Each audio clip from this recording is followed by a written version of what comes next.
आपने धूप छोड़ी ना छोड़ी वो पता नहीं, गाय को रोटी दी ना दी, स्वान को भोजन दिया ना दिया, कौवे को भोजन दिया ना दिया, चलेगा।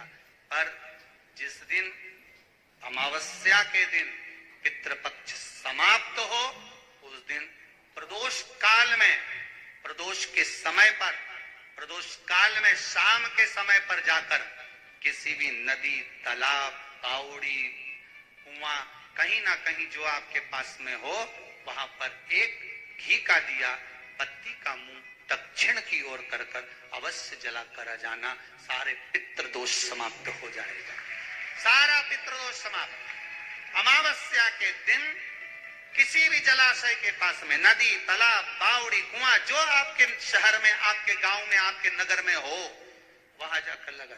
अगर नदी, तालाब, बावड़ी, कुआं नहीं है तो पीपल का वृक्ष हो या बेलपत्री का वृक्ष हो या बट का वृक्ष हो, उसके नीचे लगा दो प्रदोष काल में। पर अमावस्या के दिन लगाएं जरूर। क्यों?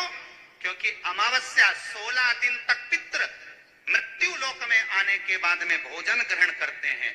अमावस्या के दिन पितृ शाम के समय प्रदोष काल में शंकर भगवान का नाम जाप कर कर नदी, तालाब, बावड़ी पर पानी पीने जाते हैं। वहां से जल का आचमन कर कर पितृ अपने लोक को चले जाते हैं प्रदोष काल के समय पर। इसलिए प्रदोष काल में जलाशय के पास में, बावड़ी, कुआं, नदी, तालाब के किनारे पर दिया लगाया जाता है दक्षिण की ओर मुख कर कर बत्ती का, तो पितृ आशीर्वाद देते हुए जाते हैं कि फलो फूलो, आगे बढ़ो, उन्नति करो, तरक्की करो। ये पितरों का आशीर्वाद रहता है, पितरों का वर रहता है। आप देंगे उसको मिलेगा, कुछ करा ना करा। फिर अमावस्या के दिन, जिस दिन पितृपक्ष समाप्त हो, उस दिन दिया दक्षिण की ओर बाती का मुख कर कर। महाराज सती मैया ने एक झूठ बोल,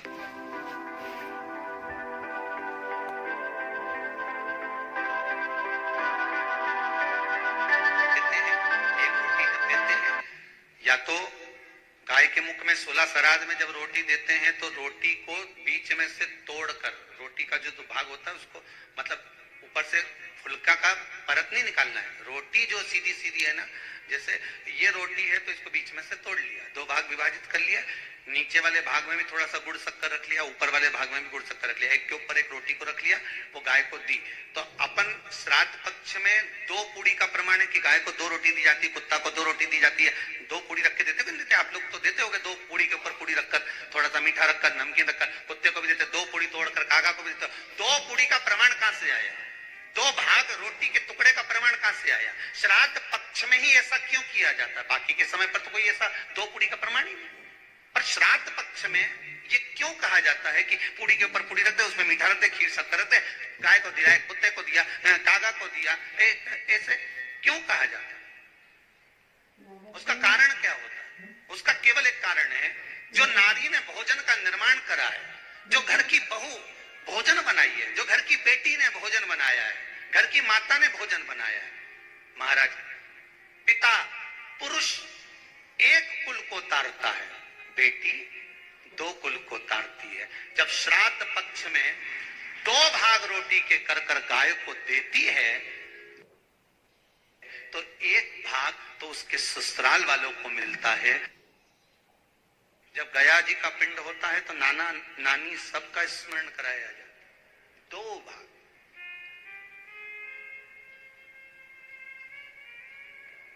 पुण्यता प्राप्त। अब लोगों को मालूम तो है नहीं कि 2 पूड़ी क्यों रखते हैं, उसका कारण वर्णित है शास्त्रों। दोनों पक्ष तारने के, दोनों पक्ष का स्मरण कराने। महाराज बिंदु प्रेत योनि में पड़ा, चंचुला देवी उनके मोक्ष का प्रयोजन कर रही है, प्रयास।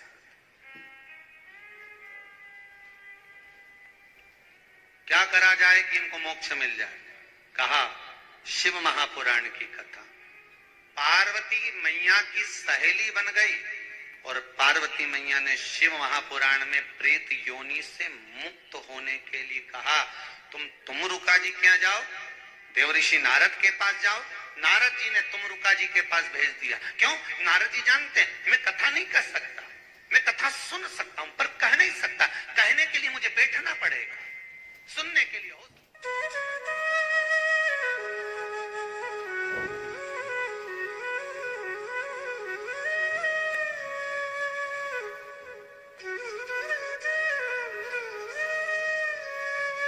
गया फिर बद्रीनाथ की ब्रह्म कपाली, शास्त्र करा, गरुण पुराण, स्कंद पुराण, डायरेक्ट छोड़ दिया होगा तो फिर वो जाएगा, कहीं नहीं गया, घर पे ही है।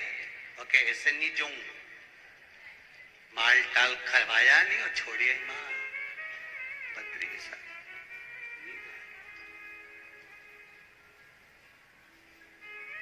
ऐसा बहुत झंझट है साहब, ढेर सारा लोग झंझट में पड़ा हुआ है बहुत। कोई के सराध में गया जी करके आ जाओ, के बाद बामण के भोजन ही मत करा, सीधी छुट्टी।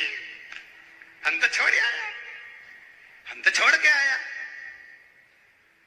तो किसी ने पूछा तुम छोड़ के तो आए हो, मना नहीं है, पर जब 16 श्राद्ध आता है, 16 दिन हमारे पितरों को मृत्यु लोक में भेजा जाता है। तुम तो छोड़ आए। तुम्हारी शादी किसी गार्डन से हुई, बोलो ईमानदारी की बात, अब गार्डन से हुई तो तुम 50 बार गार्डन के सामने से निकलोगा तो तुमको याद आएगी कि नहीं आएगी? बोल, ईमानदारी से बोलना। मेरी शादी धर्मशाला से हुई थी, भले वो धर्मशाला की जगह पे दूसरी कॉलोनी बन गई, भले वो धर्मशाला की जगह पे दूसरा कुछ बन गया, भले वो गार्डन की जगह दूसरी चीज बन गई, पर याद तो है नहीं तुम्हें कि यही आफत आई थी हमारे ध्यान में? तो है कि इसी गार्डन में मेरी शादी हुई थी, यही धर्मशाला, इसी धर्मशाला में मेरा ब्याह हुआ था। ध्यान में है कि नहीं? जितनी बार निकलोगे तुम्हें वो धर्मशाला याद आएगी, जितनी बार निकलोगे तुम्हें वो गार्डन याद आएगा, जितनी बार निकलोगे तुम्हें वो नजर आएगा कि यहां मेरा विवाह हुआ था, यहां मेरी शादी हुई थी। उसी तरह हमारे पूर्वज हैं, हमारे पितृ हैं, जब जब 16 श्राद्ध में मृत्यु लोक पर पितृलोक से आते हैं, सबसे पहले तुम्हारे ही घर पर जाते हैं, आस लगाकर, विश्वास लगाकर तुम्हारे ही दरवाजे पर जाकर कुछ मांगने का प्रयास करते, कुछ पाने का प्रयास करते तुम्हारे दरवाजे। ये फर्ज आपका है, ये फर्ज आपका है कि आप उनको दे रहे हो ना दे रहे हो। ब्राह्मण भोज तो कराना चाहिए, गौ माता को रोटी का दान तो देना चाहिए। शिव महापुराण की कथा यहां तक कहती है, समुद्र मंथन के समय पर देवता राक्षसों ने मिलकर जब मंथन किया, सुमेरु पर्वत को लेकर शेषनाग की नेति बनाकर जब मंथन करना प्रारंभ करा, मंथन करना जब प्रारंभ करते हैं, उस समय पर सबसे पहले अगर कुछ निकली है तो गौ माता निकली। क्या निकली है? गौ माता। कारण, गाय को निकालने का कारण केवल इतना था कि गाय का जो दूध निकलेगा, मंथन में जो विष निकलेगा, उस विष को जो पिएगा उसका कंठ जलेगा, और उस कंठ की जलन को, गाय का जो दूध है वो जलन